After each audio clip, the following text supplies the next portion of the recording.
चलो भाई पढ़ना स्टार्ट करें। कल क्या पढ़ा था हमने?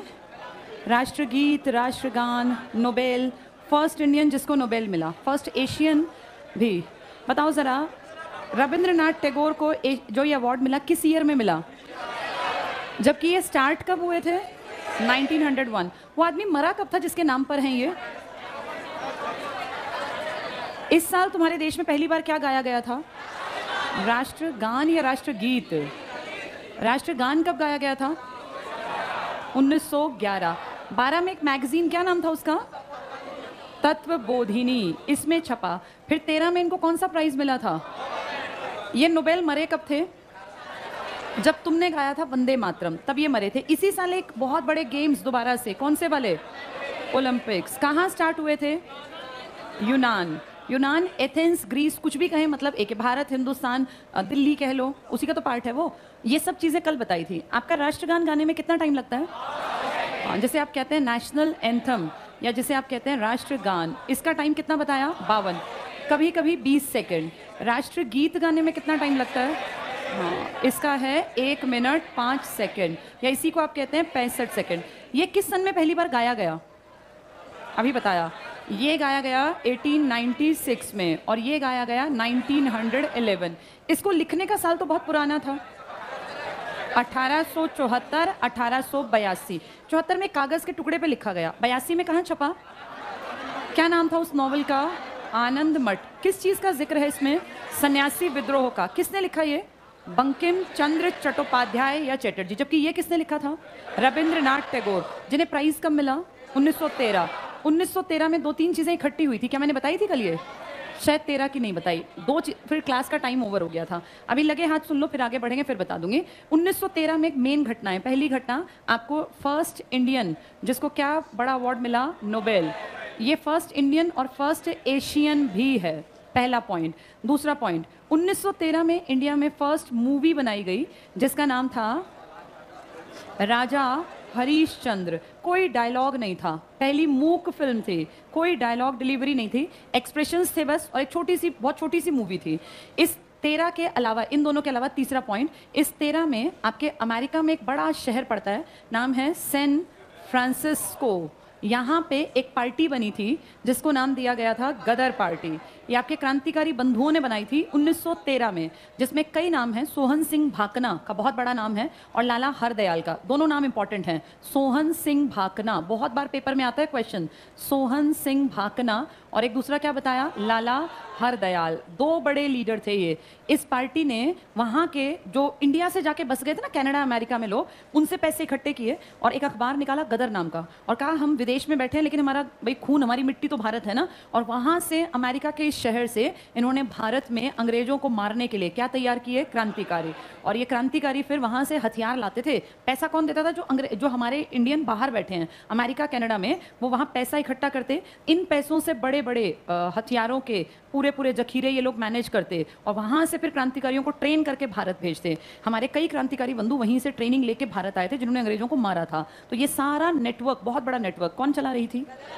तो 3 काम एक साथ हुए हैं। एक तरफ एक आदमी मूवी बना रहा है, एक तरफ आपको अवार्ड मिल रहा है, और कुछ लोग भारत की आज़ादी के लिए क्रांतिकारियों के हथियारों की सप्लाई का पूरी प्लानिंग कर रहे हैं। गदर नाम का अखबार निकाल रहे हैं और पार्टी बना रहे हैं। तीनों किस सन की घटना है? 1913। ऐसे चीज़ों को रिलेट कर लिया करो। जैसे कल तुमने 1896 पढ़ा, इसमें दुनिया के सबसे बड़े गेम्स हमने पढ़ लिए। कौन से? हाँ, ये थे ओलंपिक्स। और क्या था? हाँ, ओलंपिक्स के अलावा क्या था? आपका राष्ट्रीय गीत पहली बार गाया गया। और क्या हुआ था? एल्फ्रेड नोबेल की डेथ हुई। ये इसकी डेथ हुई, इसकी मृत्यु हुई। अब जैसे एक बार पढ़ लिया, अब आगे याद रहेगा। ऐसे ही 13 याद कर लो भाई। पहली मूवी बनी, मूक फिल्म थी, इसी साल आपको अवार्ड मिला, और इसी साल गदर पार्टी। इस 13 को थोड़ा उल्टा कर दें यहाँ से, तो 1931 आता है, और पहली बोलती हुई पिक्चर बनी थी आलम आरा। पहली बोलती मूवी 1931 की, क्या नाम था इसका? आलम आरा। ये हरीशचंद्र वाली मूवी किसने बनाई थी? दादा साहब फाल्के, जिसके नाम के सबसे बड़े अवार्ड हैं। और ये किसने बनाई थी? आर्देशियर ईरानी। जैसे स्मृति ईरानी है ना, ऐसे ए ईरानी भी लिख देते हैं। ये तुम्हें लिखनी पड़ेंगी बातें, क्योंकि लिखी नहीं हुई। ये सब रिलेट करना आएगा जब तुम पढ़ते पढ़ते, तुम्हें कई महीने हो जाएंगे। जल्दी से कहीं भी लिख लो बुक में, लिखो 1913, 1913, और तीनों पॉइंट लिख लो इसमें। फर्स्ट लिखो, फर्स्ट इंडियन नोबेल प्राप्तकर्ता कौन था ये? रविंद्रनाथ टैगोर। 1913 हेडिंग डाल के फर्स्ट पॉइंट लिखो। फर्स्ट नोबेल प्राप्तकर्ता इंडियन प्लस फर्स्ट एशियन, भी दोनों इसी के नाम हैं। 1913 first Indian plus first Asian Nobel पुरस्कार प्राप्तकर्ता रविंद्रनाथ टैगोर। टैगोर की किताब का नाम तुम्हें कल भी बताया था, गीतांजलि, कविताओं का संग्रह है। First Indian plus first Asian Nobel पुरस्कार प्राप्तकर्ता रविंद्रनाथ टैगोर। साहित्य में, लिटरेचर में मिला, गीतांजलि बुक का नाम है, कविताएं हैं।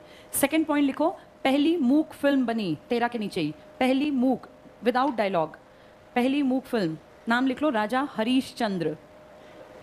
राजा हरीश चंद्र, ब्रैकेट में लिखना दादा साहब फाल्के या घुंडीराज फाल्के। उस आदमी का असली नाम अलग था। असली नाम क्या था उनका? घुंडीराज। नाम फेमस हुआ दादा, तो दादा साहब फाल्के इन्होंने बनाई थी, इसीलिए अवार्ड इनके नाम पर हैं। 100 साल प्लस बीत गए, मूवी बने 1913 में। दादा साहब फाल्के या इन्हीं का नाम है घुंडीराज फाल्के। पहली मूवी 1913।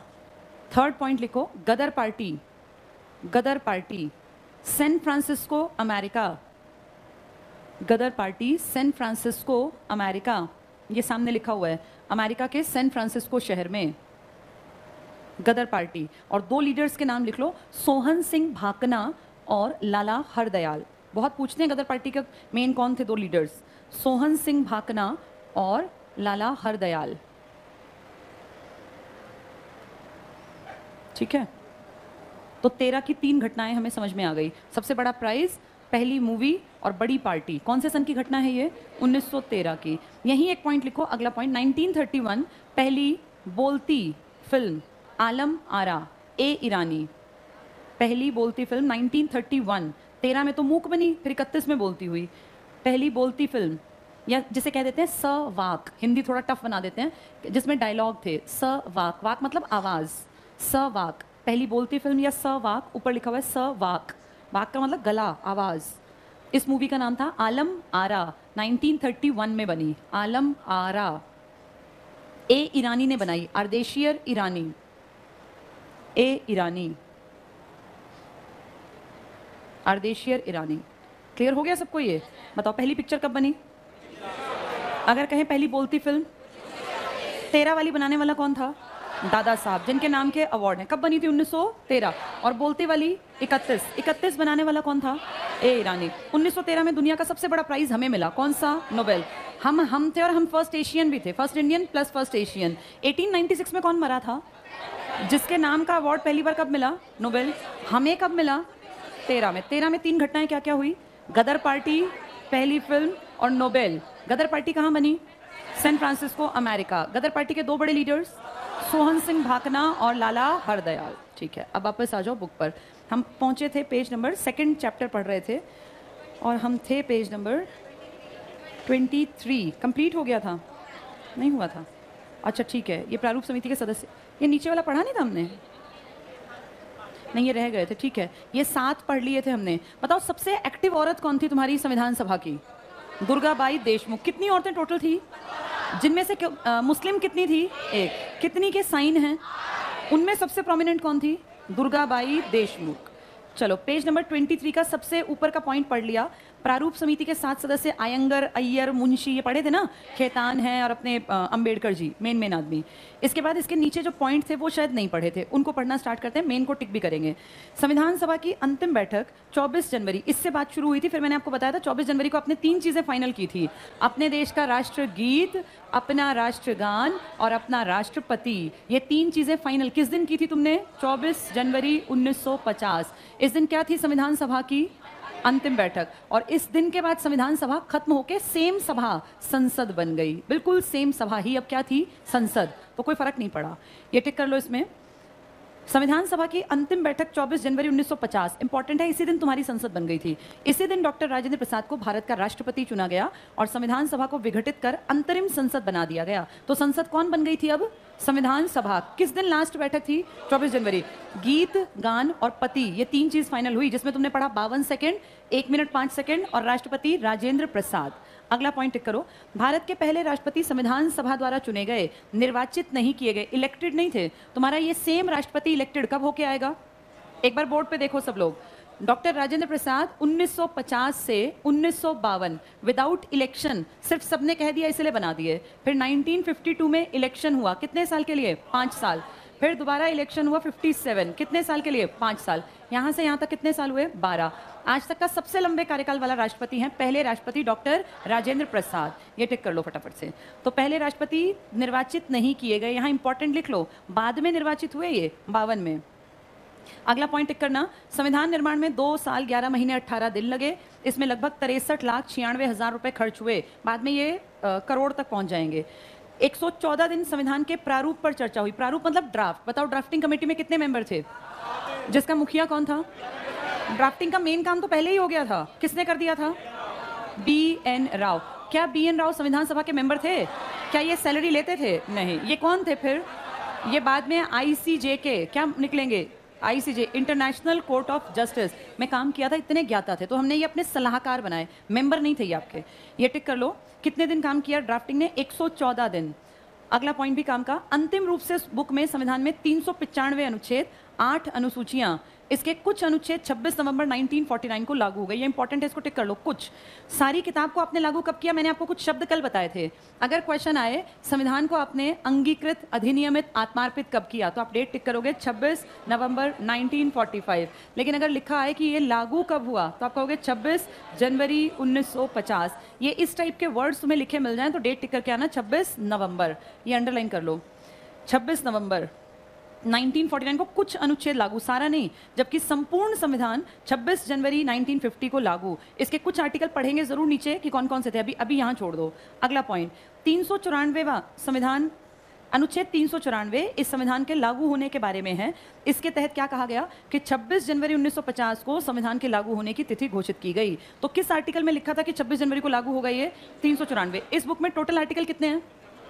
395। और सेकेंड लास्ट में लिख दिया कि इसको हम लोग कब लागू करेंगे? 26 जनवरी 1950। ये सेकेंड लास्ट में लिखा है। नेक्स्ट पढ़ लो 393 में। अगला पॉइंट देखना। अच्छा, इससे ऊपर वाले 393 वाला शायद मैंने नहीं कराया ना पॉइंट।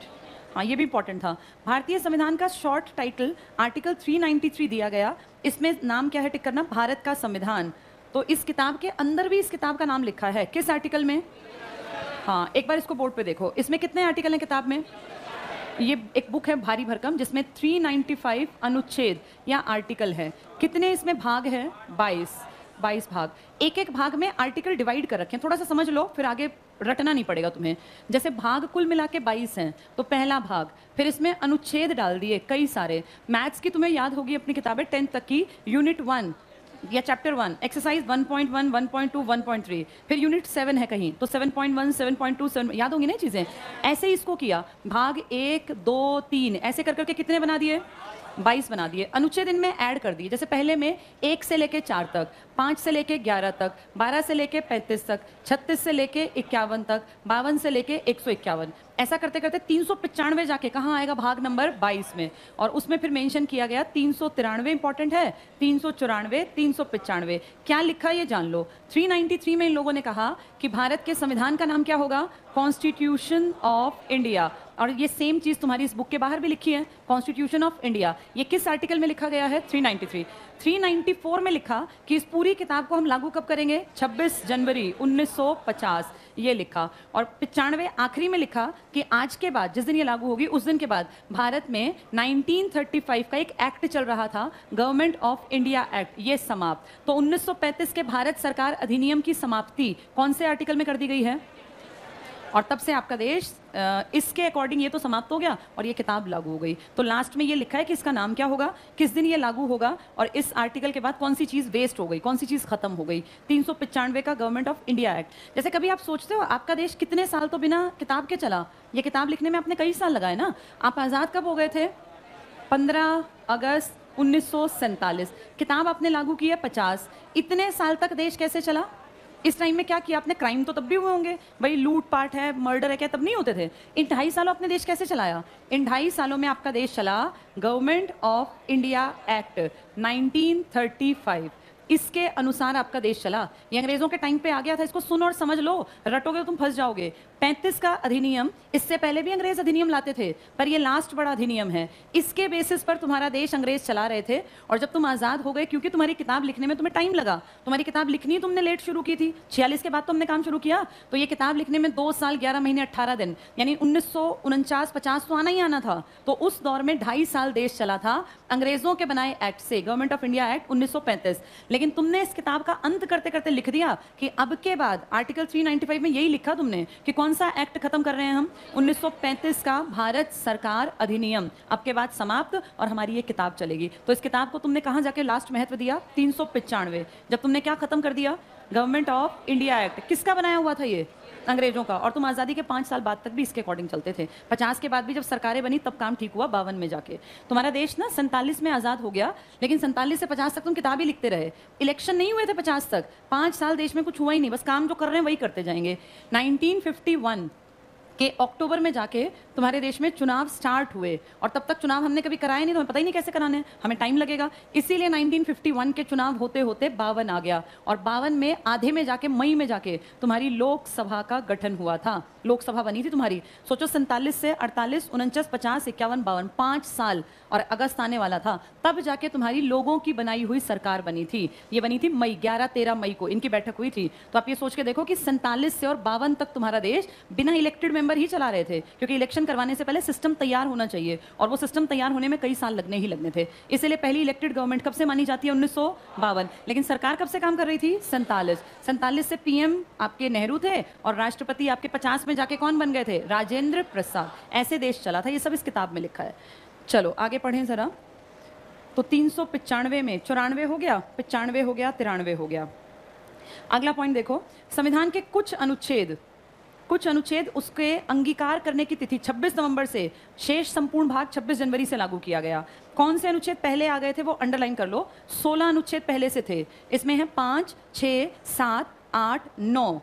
5, 6, 7, 8, 9 जानते हो ये क्या थे, 5 से 9 तक। जब हम आज़ाद हुए, सबसे बड़ा टेंशन, सबसे बड़ी दिक्कत हमारे सामने क्या थी, सबसे बड़ी इंस्टेंट प्रॉब्लम 1947 के जो सितंबर में दिख गई थी हमें, अगस्त में आज़ादी के बाद क्या दिक्कत आई थी हमारे सामने, भारत पाकिस्तान अलग होते ही सबसे बड़ी दिक्कत आई थी, दंगे, बंटवारा, मारकाट। ट्रेन टू पाकिस्तान नहीं पढ़ा तुम लोगों ने, खुशवंत सिंह की किताब है, कैसे बिल्कुल डेड बॉडीज भरी हुई यहाँ से वहाँ और वहाँ से वहाँ भेजी गई थी, उन्होंने हमारे देश में और हमने उनके देश में। ये एक बहुत बड़ा क्वेश्चन मार्क था कि आज़ाद तो हो गए, पर इस मारकाट से कैसे बचोगे। उस टाइम पर आपके देश ने, बाद में सरकार बनती रहेंगी, कुछ चीज़ों को लागू कर दिया, जिनमें एक टॉपिक था नागरिकता, क्योंकि आपके यहाँ आने वाले पाकिस्तान से जो भाग के आ रहे थे रेफ्यूजी, उनका क्या होगा वो भी तो क्लियर हो ना। अब भाग के आ जाए, यहाँ कहते मार दो इनको, तो कैसे रहेंगे। नागरिकता आपके भाग 2 का हिस्सा है, अभी मैंने भाग बनाए थे ना पीछे, ये देखो, ये जो फर्स्ट पार्ट था ना, ये आपके देश की जानकारी थी, और 2 में थी आपकी नागरिकता। तो इसीलिए आपने इनको जल्दी लागू कर दिया, सारों को नहीं लेकिन कुछ चीज़ों को। ये अंडरलाइन कर लो, 5, 6, 7, 8, 9। इसमें पाकिस्तान को हमने फोकस रखा था कि पाकिस्तान से जो आएंगे उनका क्या होगा, जो इंडिया से पाकिस्तान जाएंगे उनका क्या होगा। आगे टिक करना 60, ये राष्ट्रपति का था, 5 से 9 नागरिकता है सारे, 60 राष्ट्रपति का, ये मेन है। 324, 366, 67, 79, 80, 388, 391, 92, 93 एक दिन में याद नहीं होंगे, लेकिन कुछ टाइम बाद जब तुम्हें सारे बताऊंगी याद हो जाएंगे। अंडरलाइन रखो, 26 जनवरी 1950 को उसे लागू करने की तिथि है। इस दिन भारत एक संपूर्ण प्रभुत्व संपन्न सवर्ण लोकतांत्रिक गणराज्य बन गया। वो 5 शब्द जो मैंने कई बार समझाए तुम्हें, क्या क्या, प्रभुसत्ता संपन्न और लोकतंत्र, गणतंत्र, धर्मनिरपेक्ष और समाजवादी। किस दिन बन गए तुम ये, हाँ। लेकिन इन 5 में से 2 वर्ड नहीं दिखाई दिए तुम्हें, कौन कौन से। एक तो तुम्हें नहीं दिखाई दिया धर्मनिरपेक्ष, और एक नहीं दिखाई दिया समाजवाद। दोबारा देखो कौन से वर्ड दिखे हैं तुम्हें यहाँ, क्या वर्ड दिए हुए हैं, इसको पढ़ लो ना, कौन से वर्ड दिए हैं। संपूर्ण प्रभुत्व संपन्न लोकतंत्र और गणराज्य, है ना, 3 शब्द हैं इसमें। सोवर्ण बना हमारा देश, रिपब्लिक बना, और डेमोक्रेटिक कह लो, डेमोक्रेसी आ गई। बोर्ड पे देखो, ये 2 वर्ड आज हैं तुम्हारे देश की पहचान, पहले नहीं थे। पता है क्यों, क्योंकि ये इंदिरा गांधी बाद में लाई थी। इंदिरा गांधी ने 1976 में इस किताब को 42nd टाइम चेंज किया था। चेंज करने को बोलते हैं अमेंडमेंट, या इसी को आप कहते हैं संविधान का संशोधन। ये पेपर में आते हैं। इंदिरा गांधी 2 वर्ड बाद में इंट्रोड्यूस करती है 1976 में। इस टाइम तुम्हारे देश में आपातकाल, या जिसको आप कहते हैं इमरजेंसी, ये लगा हुआ था। उससे पहले ये 2 वर्ड तुम्हारे कॉन्स्टिट्यूशन में नहीं थे, ये वर्ड बाद में आए हैं। धर्मनिरपेक्ष मतलब सेक्युलर, और समाजवादी मतलब सोशलिस्ट। ये 2 वर्ड इसीलिए इस पॉइंट में नहीं लिखे, यहाँ ये बात ऐड करके लिखो धर्मनिरपेक्ष और समाजवादी, सेक्युलर एंड सोशलिस्ट, ये शब्द यहीं लिख लो। सेक्युलर एंड सोशलिस्ट ये शब्द 1976 में 1976 में इंदिरा गांधी 1976 में इंदिरा गांधी द्वारा 42nd अमेंडमेंट 42वें संविधान संशोधन, इंदिरा गांधी द्वारा 42nd, अब जितना आ गया उतना लिखो, इंदिरा गांधी द्वारा 1976 में 42वें संविधान संशोधन द्वारा जोड़े गए। दोबारा सुन लो, तुमने जहां ये पॉइंट टिक किया है 3 शब्दों वाला वहीं लिखना ताकि तुम उसको रिलेट कर पाओ। तुमने लिखा धर्मनिरपेक्ष और समाजवादी, सेक्युलर और सोशलिस्ट, ये शब्द संविधान में नहीं थे। इंदिरा गांधी द्वारा 1976 में 42nd अमेंडमेंट से 42वें संविधान संशोधन से ये 1976 में जोड़े गए। तो पेपर में आएगा 5 शब्दों में से 2 शब्द कौन से अमेंडमेंट से आए हैं, कौन से 42वां, किस सन में आए हैं, 76। कौन लेकर आई थी, इंदिरा गांधी। तब देश में क्या लगा हुआ था, आपातकाल। ये बहुत बहुत इंपॉर्टेंट पॉइंट है जो बताया गया। अगला पॉइंट देखो, तत्कालीन विधि मंत्री थे आपके अंबेडकर जी आपके पहले लॉ मिनिस्टर थे, विधि मंत्री, कानून मंत्री। आगे बस पढ़ो, ने सभा में संविधान के प्रारूप को रखा। डॉक्टर अंबेडकर के संविधान निर्माण में महत्वपूर्ण योगदान की वजह से इन्हें भारतीय संविधान का पिता कहा जाता है। केवी राव ने तो इनको माँ का भी दर्जा दिया था। यहाँ लिख लो, नीचे लिखो केवी राव, बहुत बड़े आदमी थे। इन्होंने अंबेडकर को माँ का दर्जा दिया, भाई माँ भी और पिता भी दोनों। केवी राव, सब पेपर में आए हुए क्वेश्चंस हैं ये। केवी राव, इन्होंने इनको जनक और जननी यानी माँ भी और पिता भी अंबेडकर बता दिए थे संविधान के। वैसे संविधान की माँ कौन कहलाता है, संविधान की माँ ब्रिटेन का अलिखित संविधान, ये लिख लो, संविधान की माँ ब्रिटेन का अलिखित संविधान कहलाता है। आज तक ब्रिटेन ने अपना संविधान लिखा नहीं है। अनरिटन कॉन्स्टिट्यूशन ऑफ ब्रिटेन, संविधान की माँ का दर्जा ये देते हैं ब्रिटेन के अलिखित को। लेकिन केवी राव कहें तो उन्होंने इसको ही दे दिया, अंबेडकर को ही। उन्होंने माना ही नहीं कि ब्रिटेन के संविधान का कोई रोल भी था। चलो अब आगे पढ़ेंगे, नेक्स्ट पे आ जाओ, भारतीय संविधान का पिता। अगले पेज पर आओ। इस महान लेखक अंबेडकर जी के बारे में कह रहे हैं, संविधान विशेषज्ञ, अनुसूचित जातियों के निर्विवाद नेता, भारत के संविधान के प्रमुख शिल्पकार को आधुनिक मनु, डबल टिक कर लो, आधुनिक मनु की संज्ञा। मनु कौन है, मनु नाम का एक आदमी था। इसको ध्यान से सुन लो सब लोग। हिस्ट्री में आपका जो टाइम पीरियड है ना, जैसे इन सबको समझोगे तो तुम्हें आसान दिखेगा, वरना टफ दिखेगा।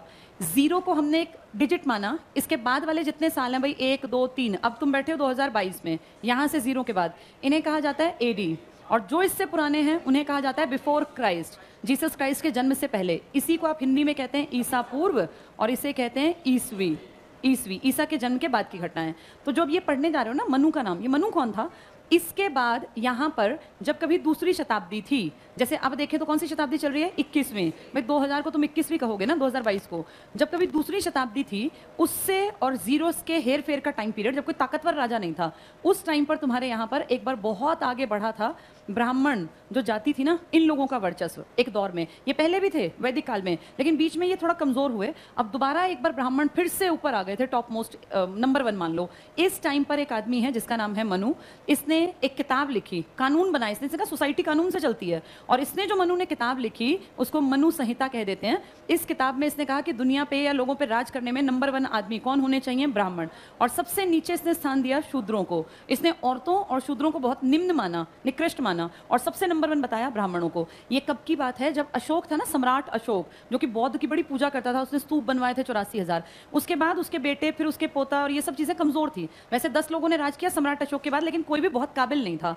तो जो उनका अंतिम आदमी था ना, बृहद्रथ, उसकी सेना में ये सेनापति था एक आदमी। हाँ, ये आगे जाके वो सेनापति ब्राह्मण था, और धीरे धीरे सारी सेना को ब्राह्मणों की बनाएगा, और अशोक के वंशज को मार के, और फिर कहेगा अब हमारा राज होगा। और वहां से फिर इनका एक पीक टाइम के भाई देश में सबसे ऊपर चले गए। उस टाइम इस मनु नाम के आदमी ने जो किताब लिखी, इसे ही कहते हैं मनुस्मृति। क्या नाम दिया गया इसे। और मनुस्मृति में किसको नंबर 1 बताया गया, और किसकी बेइज्जती की गई? शूद्रों की और महिलाओं की। और ये सब पुरानी जो सोच है ना वहीं से चली आई, और इसीलिए आज भी लोग कहते हैं जब कोई जात पात की बात करता है कि आपकी सोच जो है वो मनुवादी सोच है। अखबारों में कभी पढ़ते हो, सुनते हो अगर तुम, तो बहुत लोग कहते हैं तुम्हारी सोच मनुवादी है। किसी दूसरे को मनुवादी सोच वाले होते हैं जात पात में अंतर मानने वाले, और जो ब्राह्मणों को सबसे ऊपर देखें, औरतों को और शूद्रों को बहुत नीचे, तो हम कहते हैं भाई ये तो मनुवादी सोच है। ये कहाँ से शब्द आया है? मनुस्मृति से। उसी के बारे में बता रहे हैं। तो जैसे उसने कानून बनाए उस टाइम के, हमारे आज के कानून किसने बनाए? अंबेडकर जी ने, क्योंकि किताब तो अंबेडकर की देन है ना, इसलिए इनको कहते हैं आधुनिक मनु। लेकिन मनु ने एक जात पात को ऊंचा उठाया, इस आदमी ने किसी एक जात पात को ना नीचे गिराया ना ऊंचा उठाया, इसने बराबरी की बात की। तो ये ज्यादा बड़ा काम है आज के नजरिए में। अगला देखो, उद्देश्य प्रस्ताव, ऑब्जेक्टिव रेजोल्यूशन। किसने रखा था उद्देश्य प्रस्ताव? पंडित नेहरू। किसने कहा था वेट करो? अंबेडकर। किसका वेट करवा रहे थे? मुस्लिम लीग का और देशी रियासतों का। वो याद होगा ना आंकड़ा कैसे कैसे था वो?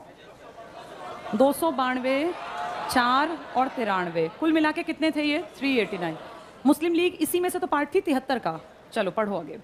पंडित जवाहरलाल नेहरू ने 13 दिसंबर 1946 में उद्देश्य प्रस्ताव प्रस्तुत किया। इसमें सभी उद्देश्यों को परिभाषित लिखो, लेकिन यहाँ पर अंबेडकर जी ने रुकवा लिया। फिर जाके कब पारित हुआ था ये? जनवरी 1947। लिख लो यहाँ, अंबेडकर जी ने रुकवा लिया। पारित हुआ जनवरी 1947, पारित 22 जनवरी 1947 को हुआ। जनवरी 1947। पेश हुआ था 13, कब? 13 दिसंबर 1946। तो मैं 3 डेट बताई थी, 9, 11, 13। 9 को सच्चिदानंद हार्ट अटैक हो गया, फिर राजेंद्र, फिर अपने ये नेहरू। इसके बाद नीचे पहुंचो, संविधान की प्रमुख विशेषताएं दी हैं। पहला पॉइंट पढ़ लो, भारतीय संविधान तत्वों और मूल भावनाओं के संबंध में अद्वितीय, अपनी बड़ाई कर रहे हैं। सेकंड पॉइंट देखो, संविधान में कई बड़े परिवर्तन करने वाला, मोस्ट इंपॉर्टेंट अंडरलाइन करो, 42वां संविधान संशोधन अधिनियम 1976, इसे लघु संविधान, इंग्लिश में मिनी कॉन्स्टिट्यूशन। अभी अभी तुम पीछे लिख के आए थे, ये कौन से पीएम ने करवाया? इंदिरा गांधी। देश में क्या लगवाया था? और उस आपातकाल में अपना खुद का एक संविधान, कुछ लोगों ने कहा अपना संविधान लिख के बैठ गई। आपातकाल कब से कब तक लगवाया था? 75 से 77। इस बीच में 42nd टाइम उस किताब को बदलवा दिया, तो उसको नाम क्या दिया गया? 42वां अमेंडमेंट। और ये कब किया गया? 1976 में। अभी 2 वर्ड्स तुमने पढ़े, क्या क्या आए थे वो? एक समाजवादी और एक धर्मनिरपेक्ष। इंग्लिश में इसी को क्या कहा था? सोशलिस्ट कंट्री है और सेक्युलर कंट्री है। अब ये क्या बता रहे हैं देखो, यहाँ लिख लो, ये मिनी कॉन्स्टिट्यूशन, डबल टिक कर लो। इंदिरा लिख लेना, अपना खुद का संविधान लिख के बैठ गई थी, ऐसा लोगों ने कहा था, इतने चेंज कर दिए थे इसने। नेक्स्ट पॉइंट पर आओ। पहला पॉइंट है ये, क्या खासियत है हमारे संविधान की? सबसे लंबा लिखित संविधान। कितने आर्टिकल्स हैं इसमें? 395। कितने भाग? 22। कितने शेड्यूल्स? 8 थे, अब 12 हैं। अगला पॉइंट इसी में पढ़ो, संविधान को 2 भागों में बांटा जाता है, लिखित जैसे अमेरिका का संविधान और अलिखित जैसे ब्रिटेन का। अमेरिका दुनिया का पहला देश है जिसने क्या बड़ा कारनामा किया? तुम अमेरिका की कहानी जानते हो? अमेरिका में कितनी बस्तियां थी? बताया था शायद मैंने एक दिन, नहीं बताया? चलो बोर्ड पे देखो, north America, south America, Europe, Africa, Asia, Australia, Antarctica. ऐसे गोल नहीं होते ये, लेकिन तुम्हारे दिमाग में एक रफ इमेज बन जाए इसलिए बनाए हैं ये सबसे बड़ा है एरिया में, जिसका नाम है एशिया। सेकंड बड़ा अफ्रीका, थर्ड बड़ा north America, south America, Antarctica. इसके बाद ये क्या है? यूरोप, और ये है ऑस्ट्रेलिया।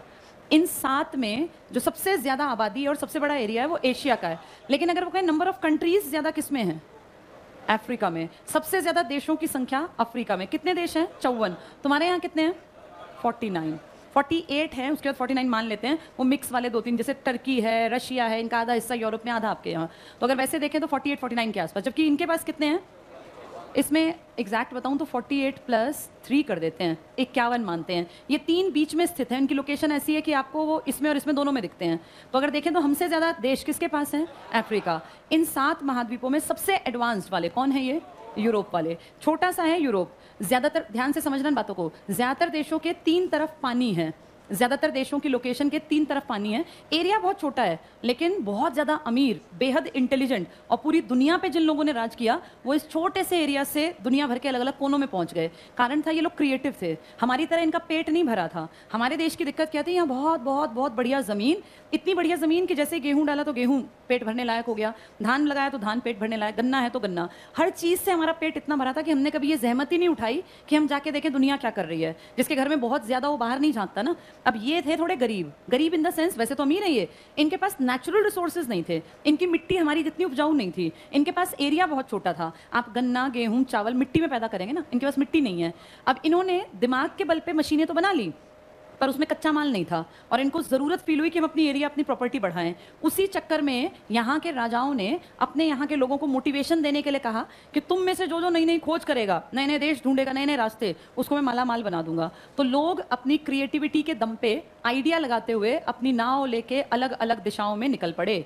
उस टाइम तक जो ये हिस्सा है ना जो इन दोनों को जोड़ता है, देखो जैसे ये वाला हिस्सा ये थोड़ा नीचे तक है, यहाँ तक टच टाइप ही है, ये पानी है यहाँ और यहाँ पे ये है भूमध्य सागर और ये है लाल सागर। अब इन दोनों को जोड़ती है स्वेज कैनाल, जो आपने सुना होगा स्वेज नहर, तब नहीं थी ये बाद में बनेगी।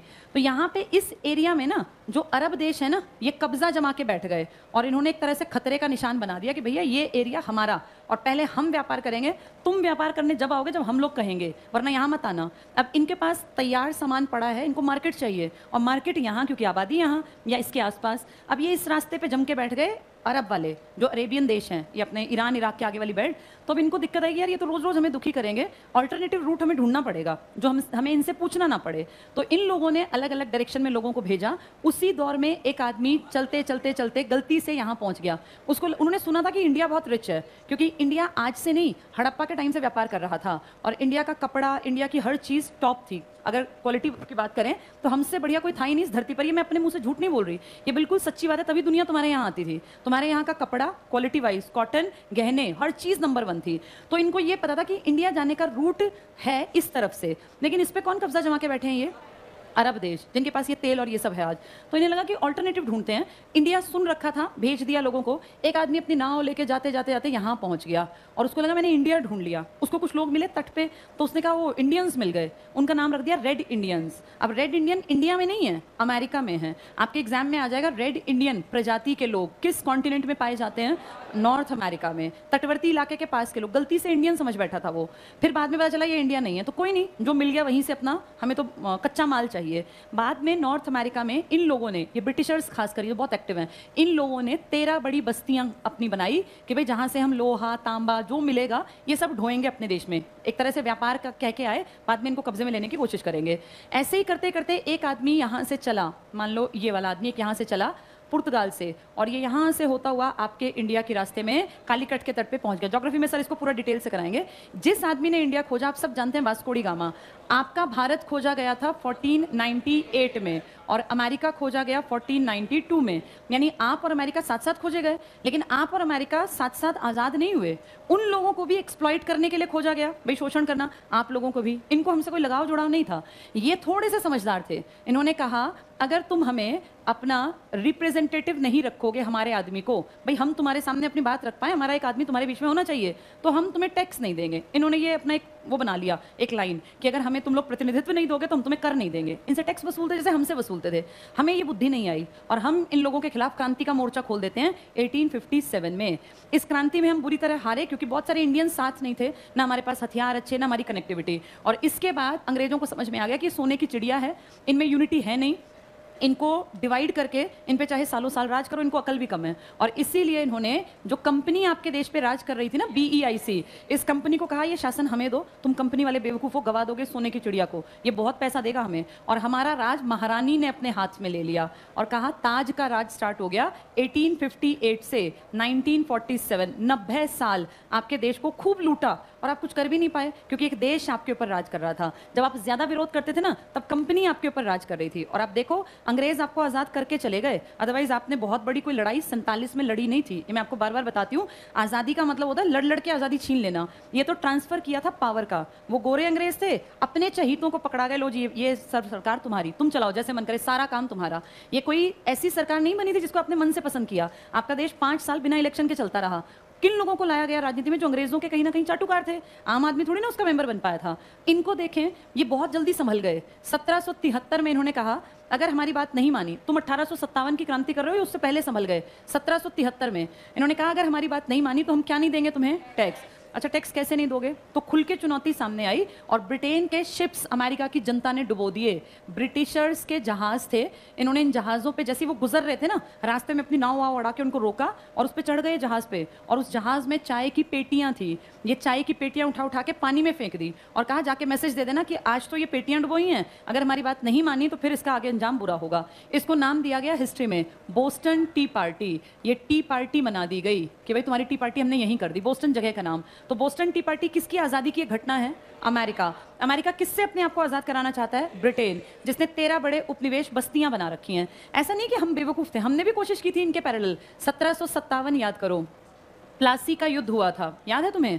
लेकिन इनमें और हम में पता क्या अंतर था? हमारे इस प्लासी में गद्दार आदमी था जिसका नाम था मीर जाफर, जिसने अपने राजा को बेवकूफ़ ने मरवा दिया और अंग्रेजों का साथी बन गया, और अंग्रेजों ने उसको खूब एक्सप्लॉइट किया, खूब उसका पैसा लूटा। ये समझदार थे, इन्होंने बस सोच लिया कि हमें लड़ना है तो हमें लड़ना है, और मरना पड़ा तो मर जाएंगे। इसीलिए ये अगले कुछ सालों में आज़ाद थे और ये आपसे 200 साल आगे हैं इसी कारण, क्योंकि ये संभल बहुत जल्दी गए। आपने भी इनसे पहले कोशिश कर ली थी प्लासी में, सिराजुद्दौला ने कह दिया था यहाँ से सब हटा लो, ये हिस्सा हमारा, पर मीर जाफर जैसे गद्दार और लेटर स्टेज में ढेरों लंबी लिस्ट में नाम, जिन लोगों ने कभी इंडिया को अपना माना नहीं, पैदा यहाँ हुए पर इंडिया को अपना नहीं माना। जैसे हम अंग्रेजों को दोष देते हैं, रियलिटी ये है कि अंग्रेज तो इतने घटिया हर किसी के लिए थे, पर हमारे देश को ज्यादा क्यों लूट गए वो? क्योंकि हमारे देश में गद्दारों की फौज थी। अमेरिका उनसे क्यों जल्दी आजाद हो गया? क्योंकि यहाँ के लोग गद्दार नहीं थे, यहाँ कोई उनकी तरफ जाके खड़ा ही नहीं हुआ। आपके देश में आधे तो उनकी तरफ से लड़ते थे और आधे आपके देश के लिए लड़ते थे, इसलिए तो आप हारे। और यही कारण है कि आज अमेरिका कहाँ है और भारत कहाँ, क्योंकि आपको उभरने में ही 200 साल लग गए। ये पॉइंट समझ में आ गया सबको?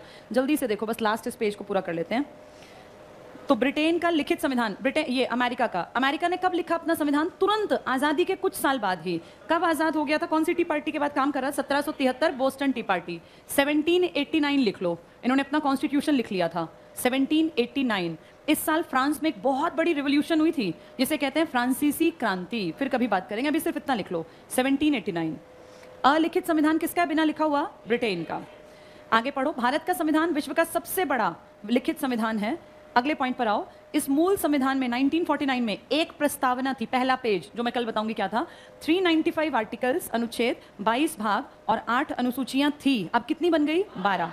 अब पढ़ो अगला पॉइंट, वर्तमान में अनुसूचियों की, शेड्यूल्स की संख्या 12। इन 12 को कैसे कैसे जोड़ा गया ये मैं कल एक्सप्लेन करूंगी इसको। अगला पॉइंट टिक करो, वर्तमान में अंतिम अनुच्छेद 395 ही है, भाग 22 ही हैं, किंतु गणना की दृष्टि से आपने अनुच्छेद बढ़ा के 470 प्लस हो गए अब तो, और भाग 25। पता क्या हुआ? टाइम बीतता गया, तुम इस किताब को चेंज करते गए। इस किताब में अभी इंदिरा गांधी ने कौन सा अमेंडमेंट किया था? 42वां। अभी लास्ट अमेंडमेंट जानते हो? 105वां। इस किताब को अब आपने कितनी बार बदल लिया? ये कब लागू की थी आपने? और अभी आप कितने में बैठे हो? कितने साल बीते? 72। 72 साल में कितनी बार किताब बदल ली? 105। अमेरिका ने किताब कब लिखी थी आपसे बहुत पहले? 1789। 2022 तक पता है कितनी बार किताब बदली है? सिर्फ 27 बार। कितनी अच्छी किताब लिखी होगी ना। और जानते हो उनकी किताब कैसी है? पतली सी, हैंडी, कोई आदमी हाथ में पकड़ के चल पड़े, और तुम्हारा संविधान उठाने के लिए आदमी को सोचना पड़ेगा कि कैसे तो कैरी किया जाएगा। और उसमें भी कितनी बार बदलाव कर दिया तुमने। ये दुनिया का सबसे विशाल लिखित संविधान में भी कमियां हैं, अभी टाइम के अनुसार बार बार नया नया बदलना पड़ता है। इसको कितने साल हो गए? 1789, 1889, 1989 बीते भी 40 साल होने को आए, यानी 200 साल से ज्यादा से एक ही किताब चले जा रही है। कितनी बार बदलनी पड़ी? कितनी बढ़िया किताब लिखी होगी ना। और आपकी किताब को तो भी बहुत ज़्यादा बदलना पड़ेगा, क्योंकि आपकी किताब की सबसे बड़ी कमी है उसमें क्या नहीं लिखी? Educational qualification. किसकी? इन नेताओं की, राष्ट्रपति की, उपराष्ट्रपति की। आपने देखा ना कैसे इनकी बेइज्जती होती जा रही है। अब लोग समझदार हैं, अब लोग उनको वीडियोस बना के भेजते हैं आगे कि देखो इस पीएम ने, इस सीएम ने, इस मंत्री ने कैसे बात की, इनसे बोला ही नहीं गया। और मैं 100% श्योर हूं, अगर आपके राष्ट्रपति, प्रधानमंत्री, किसी बड़े मंत्री को किसी जेन्युइन से मुद्दे पे 5 मिनट बोलने के लिए कहा जाए ना, वो मुद्दा वहीं के वहीं दिया जाए, तो आपके कितने ही बड़े सीएम, पीएम हो, कितना ही एमएलए और ये हो, ये 1 मिनट भी बोल नहीं सकते। देश का कोई इंपॉर्टेंट मुद्दा, जितनी स्पीच लाते हैं, देखा ना, कागज पे फर्रे पे लिख के लाते हैं और देख देख के उसको पढ़ते रहते हैं ऐसे करके, जैसे इनके मन में ना कोई विचार ना इनको कोई नॉलेज, बस ये बड़ी पोस्ट पे बैठ गए। मैं किसी एक पार्टी की बात नहीं कर रही, ये सब ऐसे ही हैं। 5 मिनट खड़े होकर बोलने की औकात नहीं हमारे मंत्रियों की, और संभाल रहे हैं दुनिया की सबसे बड़ी डेमोक्रेटिक कंट्री को, और कहते हैं मंत्री बनने के लिए क्या जरूरत है? पढ़ने की। ये हालत है। तो सबसे पहले तो यही चेंज करना है। कितने अमेंडमेंट हमने कर दिए? 105। अभी बहुत बदलना है, समय के साथ देखो कब बदलेगा। जल्दी से लास्ट टिक कर लो। ये अमेरिका के संविधान में, अंडरलाइन करना, केवल 7 विश्व का सबसे छोटा लिखित संविधान है। कनाडा में 147, ऑस्ट्रेलिया में 128, अफ्रीका में 25। तो अमेरिका में आर्टिकल कितने हैं? 7। आपके में आर्टिकल कितने हैं? 395। आपने कितनी बार चेंज कर लिया? उन्होंने कितनी बार बदला? सिर्फ 27। यहाँ लिख लो, केवल 27 बार बदला। इन 7 आर्टिकल में सारी कहानी इतनी अच्छी लिख दी कि किताब बदलनी नहीं पड़ती, और आपने 395 में भी कसर छोड़ रखी है। आगे पढ़ लो, एक पॉइंट छोड़ दो, अगले पॉइंट पर सेकेंड लाइन टिक करना। ये भारतीय जनता द्वारा निर्मित संविधान है, इसमें अंतिम शक्ति भारतीय जनता को ही प्रदान की गई है। प्रस्तावना के शब्द कहते हैं हम भारत के लोग। ये स्टार्टिंग तुमने नहीं की, 9th क्लास की एनसीईआरटी उठा करो, सारी दुनिया यही लिखती है, we the people of Canada, we the people of America. कहीं तुम सोचो हमने लिखा है, सबने यही लिखा है, तुमने देख देख के ही लिखा है। अंडरलाइन कर लो, हम भारत के लोग इस संविधान को अंगीकृत करते हैं, अधिनियमित करते हैं और आत्मार्पित करते हैं। किस डेट पर ये 3 शब्द आएंगे? 26 नवंबर। लिख लो यहाँ, ये 3 वर्ड्स आए तो 26 नवंबर 1949 टिक कर देना। 26 नवंबर 1949 अडॉप्टेड, इनेक्टेड, अगर ये वर्ड्स आ जाएं। चलो बाकी कल पढ़ेंगे समाजवाद वगैरह।